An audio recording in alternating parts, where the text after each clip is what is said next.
प्रयागराज के कुंभ मेले में अगर कोई सबसे ज्यादा श्रद्धालुओं का ध्यान अपनी ओर खींच रहा है तो वो है सन्यासी। इनमें से भी लोग नागा सन्यासियों की तरफ ज्यादा खींचे चले आ रहे हैं। इनके श्रृंगार और इनके शरीर पर लगी हुई भभूति चर्चा का विषय बन रही है। लोग जानना चाहते हैं कि आखिर ये भभूति क्या है और कैसे बनती है।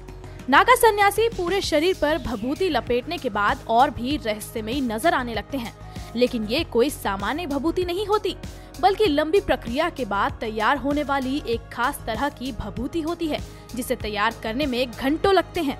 इसे तैयार करने के लिए नागाओं को खास अभ्यास करना पड़ता है, उसके बाद ही वो इसमें दक्ष हो पाते हैं। भभूति नागा सन्यासियों के सामने हमेशा प्रज्वलित रहने वाली धूनी से बनती है, लेकिन वहाँ से निकालकर इसे सीधे धारण नहीं किया जाता, बल्कि इसे कड़ी विधियों से तैयार किया जाता है।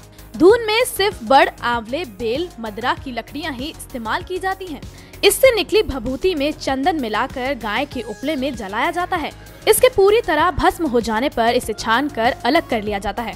उसके बाद इसमें गाय का कच्चा दूध और चंदन मिलाकर इसके लड्डू बनाए जाते हैं, जिसके बाद इसको फिर से जलाते हैं। जितना बचता है उसे छानकर फिर अलग कर लेते हैं। एक हिस्से में गंगाजल मिलाकर अलग कर दिया जाता है, उसे गंग भभूति कहते हैं, जबकि दूसरे हिस्से को देव भभूति कहते हैं। उसमें कच्चा दूध मिलाकर उसे ही नागा शरीर पर धारण करते हैं। हिंदू धर्म के सन्यासियों में से एक नागा सन्यासी अपने पूरे शरीर पर भभूति धारण करते हैं। नागाओं में भी दिगंबर साधु ही शरीर पर भभूति लगाते हैं।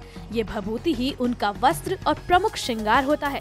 साथ ही ये भभूति उन्हें बहुत सारी आपदाओं से बचाती है। कहते हैं कि कुछ नागा बाबा चिता की राख को शुद्ध करके शरीर पर मलते हैं और कुछ अपने धुने की राख को ही शरीर पर मलते हैं।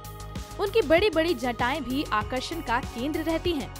हाथ में चिमटा, चिलम, कमंडल लिए और चिलम का कश लगाते हुए इन साधुओं को देखना असामान्य लगता है।